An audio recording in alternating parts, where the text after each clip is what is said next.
एक मुलाकात ऐसी शख्सियतों के साथ जिन्होंने दिया है अपने जीवन को एक नया मुकाम।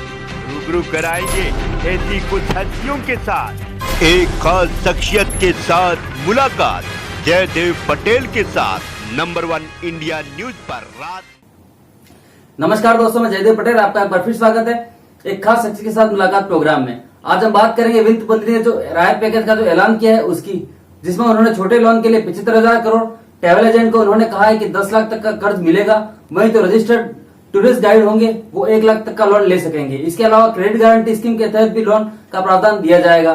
छोटे व्यापारी हैं वो लोन ले सकेंगे। इसका काफी समय से लोगों को इंतजार था कि दूसरी लहर की वजह से जो आर्थिक तंगी है इसे लोग जूझ रहे हैं, उनके लिए क्या राहत पैकेज लेकर सरकार आती है। इस पर आज का सवाल है, कोरोना के बाद अर्थव्यवस्था को सरकार के नई डोज और क्या सरकार के ऐलान से पटरी पर लौटेगी अर्थव्यवस्था। इसी पर चर्चा करने के लिए हमारे साथ दो खास मेहमान जुड़ गए, जाने माने अर्थशास्त्री प्रोफेसर अरुण कुमार और केसी समूह के संस्थापक एवं आर्थिक मामलों के जानकार शरद कोहली। आप दोनों का बहुत बहुत स्वागत है आज के हमारे प्रोग्राम में। प्रोफेसर अरुण कुमार, मैं आपसे शुरुआत करता हूं कि इसका इंतजार बहुत ज्यादा था कि क्या राहत पैकेज सरकार की तरफ से दी जाती है। जिस तरह के सिनेरियो से इकोनॉमिक चैलेंजेस से हम जूझ रहे हैं, इस अनाउंसमेंट को आप कैसे देखते हैं? क्या उस नीड को ये मीटअप कर पाएगा? देखिए, ऐसा है कि अर्थव्यवस्था काफी बुरी तरह से प्रभावित है क्योंकि कंज्यूमर कॉन्फिडेंस भी डाउन है और हमारे बिजनेस का कैपेसिटी यूटिलाइजेशन भी डाउन है। तो उसका मतलब है इन्वेस्टमेंट डाउन है।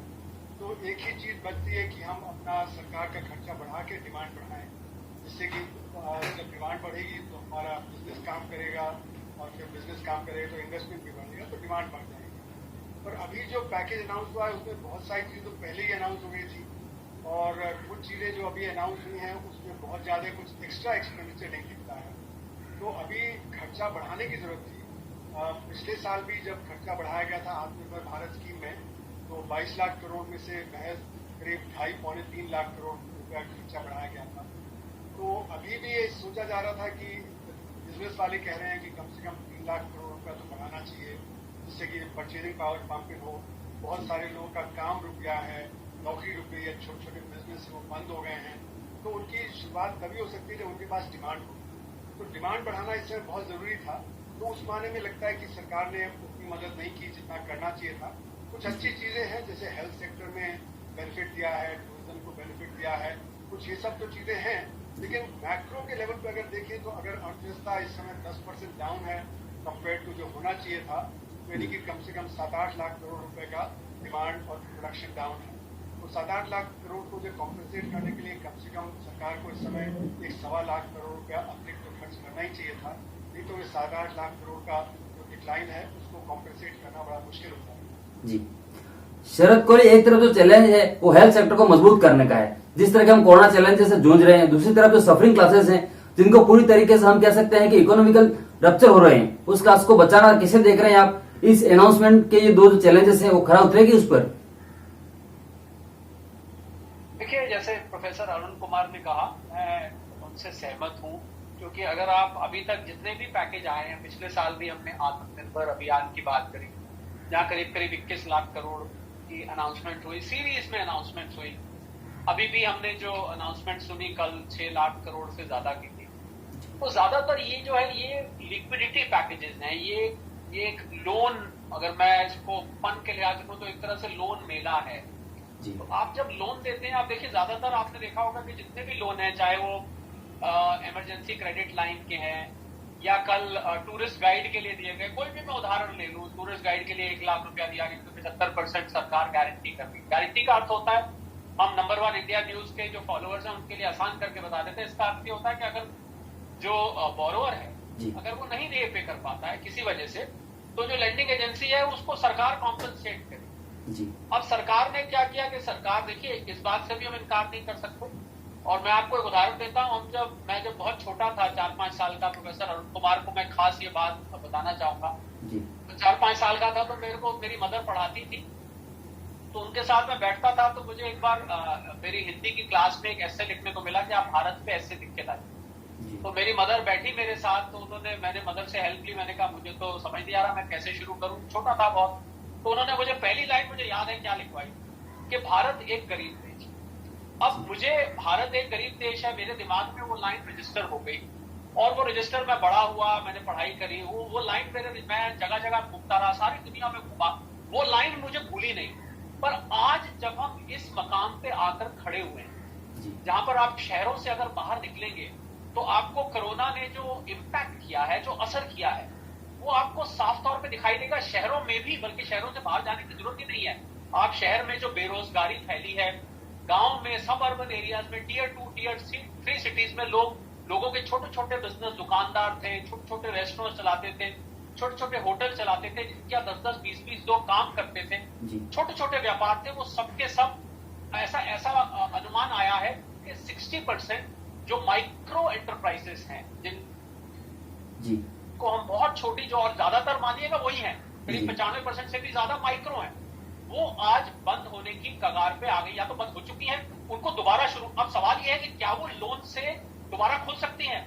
इसका आंसर बहुत सीमित दृष्टि से हाँ है, क्योंकि लोन आपको तब काम आएगा अगर आपका माल, आपकी सर्विस जो आप प्रोवाइड करते हैं, अगर वो बिक रही, अगर बिक नहीं रही तो मैं लोन लेके मैं क्या करूंगा, मैं अपनी एक तो लायबिलिटी बढ़ा दूंगा, दूसरा मैं लोन लेके अपनी कोई पर्सनल जरूरत जो है, छोटे बिजनेस की बात कर रहा हूं, मुझे कहीं कोई, मान लीजिए मेरा फ्रिज खराब हो गया है, मेरे घर का टीवी खराब हो गया है, मेरी कोई ऐसी लायबिलिटी बच्चे की प्रति आ गई, मेरा मेडिकल का खर्चा आ गया, कोरोना, हमने देखा बहुत सारे लोगों का पैसा कोरोना के ट्रीटमेंट में चला गया, तो आपने तो लोन दिया था जॉब क्रिएट करने के लिए, आपने लोन दिया था कि फैक्ट्रियों की दोबारा चल पड़े, तो ये लोन का प्रयोग तो कहीं और हो गया। अब प्रश्न ये उठता है कि क्या वो वापस कर पाएंगे इस लोन को?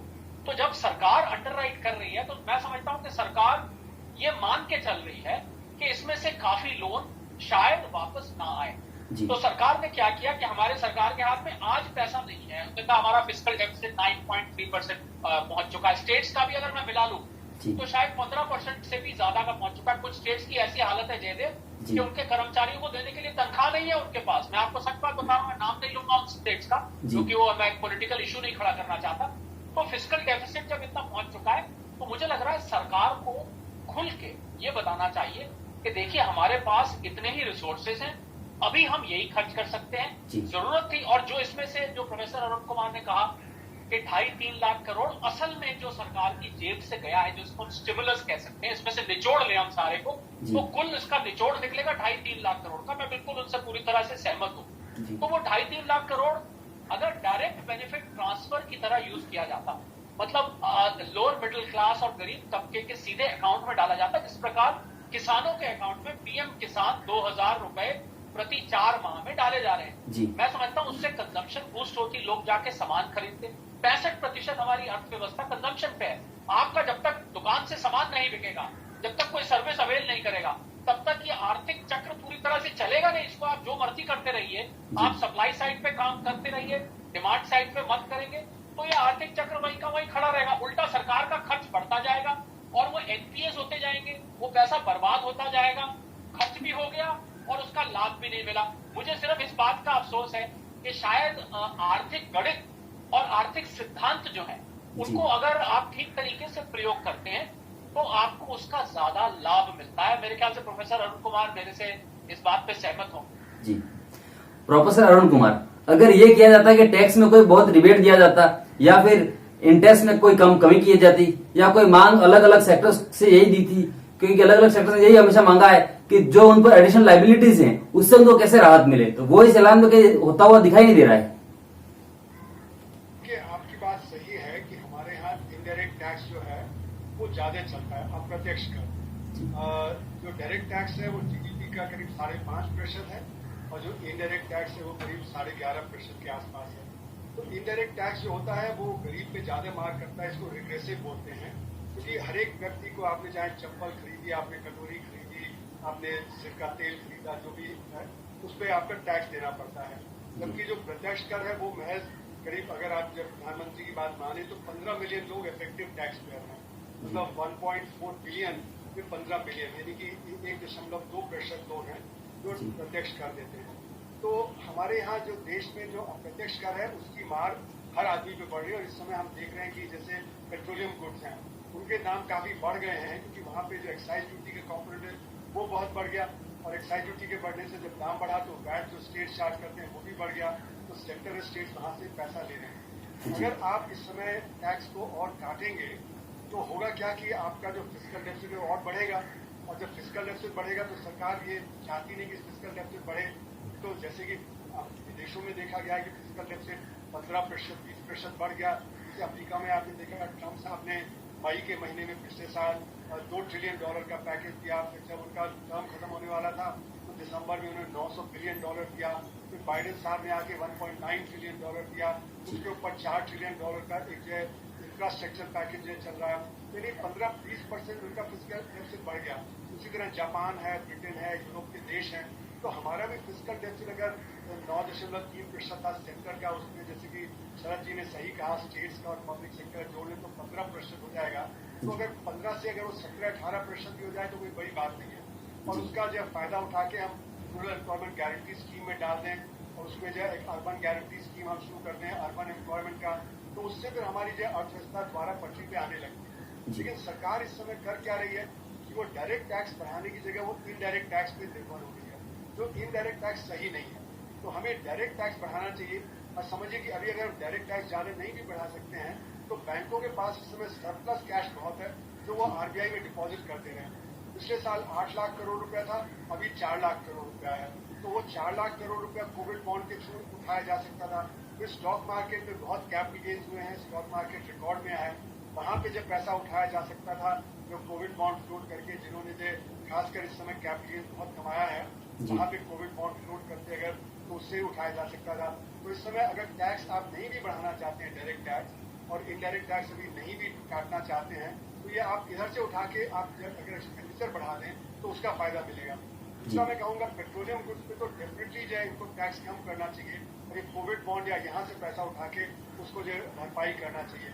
तो फिजिकल डेफिसिट थोड़ा बढ़ जाए, थोड़ा बोरोइंग कर ले, थोड़ा आप जो ये जो इनडायरेक्ट टैक्स है उसको काट दें तो आपका पैसा भी आ जाएगा, आपका एक्सपेंडिचर भी बढ़ जाएगा और आपकी डिमांड बढ़ेगी तो बिजनेस दोबारा पटरी पे आने लगेगा। जी, शरद कोहली पहली लहर के दौरान 20 लाख करोड़ का जो राहत पैकेज का जो ऐलान हुआ था तो उसके बारे में जब एनालिसिस की गई थी तो ये कहा जा रहा था कि वो भी पूरी तरह से खर्च नहीं हुआ है। अब ये जो राहत पैकेज का ऐलान हुआ है वो भी वही फिर से सवाल खड़ा कर रहा है कि इसका इस्तेमाल इस लोन की फैसिलिटीज को, क्रेडिट गारंटी फैसिलिटी को लोग अवेल करते हैं या नहीं।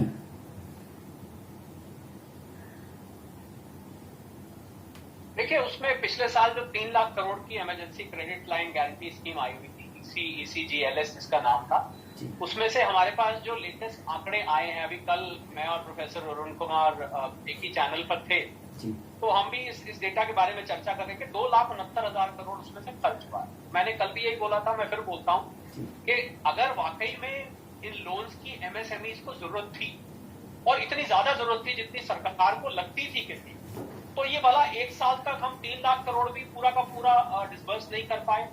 तो ये एक ऐसी स्कीम थी कि लोगों को जिसकी जरूरत ही नहीं पड़ी, आज हम उसको 1.5 लाख करोड़ उसमें और दे दिया है। तो मैं जो पहले बात कह रहा था कि आप जब गारंटी कर रहे हैं तो आप अपने एक्सपेंडिचर को डेफर्ड एक्सपेंडिचर कर रहे हैं कि हो सकता है हमें तो शायद सबका डिफॉल्ट ना भी हो, पर अगर हो भी, यही सरकार मान के चल रही है कि सारा अंडरराइट सारा एग्जीक्यूट नहीं होंगी गारंटी और हमें शायद सारा ना देने पड़े और देना भी पड़े तो 2 साल 3 साल बाद की बात है। मैं बिल्कुल प्रोफेसर अरुण कुमार ने जो बोला है मैं उससे पूर्णतया सहमत हूँ। आप रिग्रेसिव टैक्सेशन पे जा रहे हैं। एक आदमी जैसे मर्सिडीज से उतरता है, वो अपनी गाड़ी में पेट्रोल डलवाता है। एक आदमी कारपेंटर है, उसके पास एक मोटरसाइकिल है, मोटरसाइकिल में कितना 2, 4, 5 लीटर 10 लीटर पेट्रोल डलता होगा। तो जब दोनों जाके पेट्रोल खरीदते हैं तो एक ही रेट पे पेट्रोल खरीदते हैं। एक आदमी की आमदनी 20,000 रुपए महीना है, उन साहब की आमदनी 1 करोड़ रुपए महीना है, तो 2 लोग एक ही रेट पे टैक्स दे रहे हैं। जी।